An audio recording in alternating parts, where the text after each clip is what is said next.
안녕하세요. 이번 주 푸른복지 브리핑 시작하겠습니다.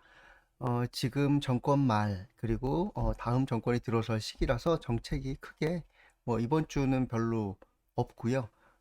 그런데 우리가 무엇인가 제안해 볼 만한 그런 내용들이 있는 것 같아서 준비해 봤습니다. 첫 번째는 서울시의 사회복지 업무 담당 모든 공무원이 복지교육 이수제라고 하는 걸 받게 된다고 하더라고요. 그 전에는 사회복지 직렬에 있었던 분들만 교육을 받았는데, 이제 복지 업무를 담당하는 일반 행정직이든 간호직이든 하는 분도 이제 이 복지 교육을 이수해야 되는 것으로 바뀌었다라고 하더라고요. 사회복지사 보수교육 있죠.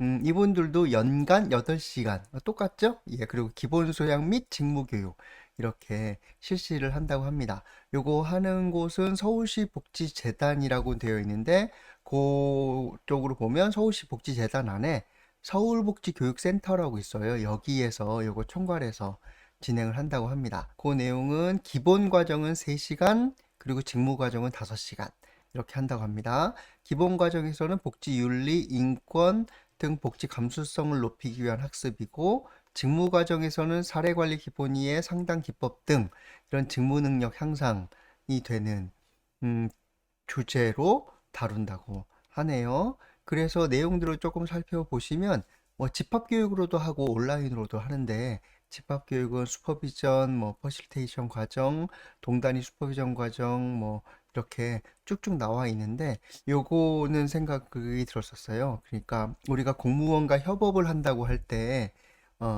커뮤니케이션이 잘 이루어지지 않는 것 중에 하나는 기본 전제가 되어지는 관점이나 지식이 서로 교집합이 있어야 되는데, 그동안 실천해 왔었던 부분이 공무원 같은 경우에는 사회 보장 정책에 따른 그 실천들을 주로 하셨었고, 근데 민간에 있는 사회복지사 같은 경우에는 주로 소셜 웍이라고 하는 사회 사업에 좀 더 초점이 맞춰져 있었거든요. 이러다 보니까 기본 전제가 되어지는 관점과 지식이 교집함이 조금 교류가 떨어지면 멀어지게 돼 있잖아요. 이런 교집합이 작으면 작을수록 그만큼 협업을 하기가 쉬워지지 않는 거예요. 그런 점에서 보면은 관점 지식의 교집합을 넓히기 위해서 민간에 계시는 분들도 공무원분들이 이런 교육을 받았으면 좋겠다라고 하는 것들을 서울복지교육센터 등에 제안을 해주시면 어떨까 싶고요. 또 하나는 그 서울에서 이렇게 사회복지 업무 담당하는 모든 공무원에 대한 복지교육 이수제 이런 것들을 한다고 하면, 이제 이런 흐름들도 이제 다른 지역으로 확산될 수 있는 가능성이 있는 거잖아요. 그리고 선례가 서울에 있기 때문에 이걸 가지고 지역에 있는 공무원분들도 이렇게 실천할 수 있도록 제안을 해보시고, 그 안에 우리와 관점과 지식이 어느 정도 교집합이 높아질 수 있도록 하는 그런 교육 과정들 내용들을 제안해 보시면 어떨까 싶습니다. 예, 이게 첫 번째로 준비한 내용이고요. 두 번째는 여기 서울연구원에서 만든 그 자료인데, 최근에 블로그에 소개를 해서 제가 읽어봤어요. 다 읽어본 건 아니고, 그 중에 한 꼭지가 커뮤니티의 전환, 당근마켓, 그래서 동네 커뮤니티의 부활이라는 제목으로 있더라고요. 근데 예전부터 제 생각에는 그 우리가 지역 사회를 거점으로 실천하는데, 그 지역 사회 안에서 물리적으로도 접근할 수 있겠지만 이렇게 온라인으로 가상을 통해 가지고 교류한다 하더라도, 지역 기반의 온라인이 결합되면 사실은 이거 온 오프라인이 결합되면서 훨씬 더 촘촘한 커뮤니티를 만들어낼 수 있겠다 생각했었는데, 그것이 이제 당근마켓이 그런 역할들을 해주는 거죠. 그러면 우리가 당근마켓을 조금 생각해서 어떻게 우리가 이걸 촘촘하게 사회복지적으로 연결할 수 있을까 해볼 수 있을 거라고 생각하고, 예전부터 그런 생각을 해왔었어요. 근데 요게 이렇게 서울연구원에서 어떤 의미가 있다 이렇게 설명을 해주는 거라서 이걸 같이 그냥 제가 읽어봤었습니다. 그런데 당근마켓이 거주 지역 GPS를 통해서 동네 이웃과 중고 거래 및 각종 지역 정보와 소식이 오가는 소통의 장으로서 목적을 갖고 있고, 게다가 또 그렇게 기능하고 있죠. 음, 그런데 현재는 당근마켓을 통해서 GPS 인증 기반으로 좁은 동네 있잖아요. 복지기관에서 대부분 대상으로 다루는 그 지역사회라고 보통 부르는 그런 곳의 범위를 잡고 동네 이웃들과 직거래로 연결되면서 남녀노소 누구나 참여하고 즐길 수 있는 이런 걸로 자리 잡았다. 그런데 물건만 팔고 사는 게 아니라 반려동물을 찾기도 하고 이를 도와줄 사람 찾기도 하고 하는 방식으로 소통의 장으로 진화되고 있죠. 그렇게 보면 사실은 이 영역도 복지에서 충분히 고려해 볼 수 있고 활용해 볼 수 있고 융합해 볼 수 있고 제안해 볼 수 있는 곳이라고 생각을 해요. 특히 종합사회복지관 요즘 지역 밀착형으로 서울 같은 경우엔 더 몰려가고 있는데 그런 데에서 당근마켓이라고 하는 곳이 특정 지역사회 기반으로 운영되어지는 커뮤니티 형태로 진행을 되니까 이런 데하고 협업을 제안해 보는 것도 저는 어떨까 싶습니다.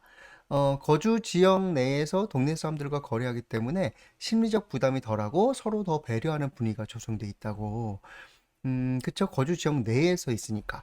그러니까 여기서 조금 생각해 보시면 뭘 생각할 수 있냐면 예전에는 전통적 조직화라고 해서 사람들이 물리적으로 만나면서 좀 부담이 되더라도 거기에서 서로 돕고 나누는 것들을 추구했었다면 요새 많은 사람들은 심리적 부담이 덜한 것들을 찾고 있기 때문에 온라인과 오프라인을 융합해서 실행하는 것이 지금 시대에 맞는 방식, 느슨한 관계망, 이게 저는 지금 시대에 정말 맞는 거라고 생각하고 이게 좀 더 늘어나야 된다고 생각하거든요. 그런 점에서 보면은 기업에서 이걸 먼저 정확하게 잡아내서 반응하고 있는 거다. 그러면은 복지 쪽도 그렇게 반응이 좀 따라가야 되지 않을까, 반영해야 되지 않을까 싶고요. 근데 우리가 직접 하기보다는 이렇게 당근마켓이라든지 네이버나 다음에도 있는 것 같은데 네이버에도 지역 관련해가지고 정보들을 나눌 수 있는 그런 것들을 운영하더라고요. 이런 것들과 우리는 어떻게 협업할 수 있을까? 어떻게 아니면 이용해서 우리가 이루고자 하는 복지를 이루려고 할 것인가 하는 것들을 좀 고민해 볼 필요는 있지 않을까 싶습니다. 특히 당근마켓은 서비스의 핵심이 동네 커뮤니티이지 거래가 아니래요. 그러니까 나중에는 지금은 물품 거래를 주로 하지만 나중에는 모임도 만들고 동네 관련 궁금한 점을 물어보면 광고자가 아닌 진짜 동네 주민들이 답변을 해주는 그런 것이 중요하다고 생각한다고 하는데 이거 여기 안에 약자를 위한 것도 포함될 수만 있다면 그러면은 사회복지 기관이 만들려고 하는 커뮤니티가 아닐까 지역사회가 아닐까 싶습니다. 그런 점에서 보면은 당근마켓을 우리가 어떻게 이용할 것인가 활용할 것인가 생각해 보면 좋겠고 특히 지역 커뮤니티가 무너지게 된 원인 중에 하나가 디지털이라고 하지만 무너진 커뮤니티를 재건하는데도 이게 또 디지털이 활용되는 거죠. 그래서 저는 무조건 디지털 나쁘다라고 생각할 필요도 없고 무조건 물리적으로 대면 관계여야 된다라고 생각해야 되는 것도 아니고 다 장단점이 있는 거예요. 이 두 가지를 융합하는 것이 우리가 지금 당면한 사회복지적인 가치 그리고 과업이다. 이렇게 생각하시면 어떨까 싶습니다. 예, 오늘은 여기까지 진행해도 괜찮을 것 같아요. 예, 고맙습니다.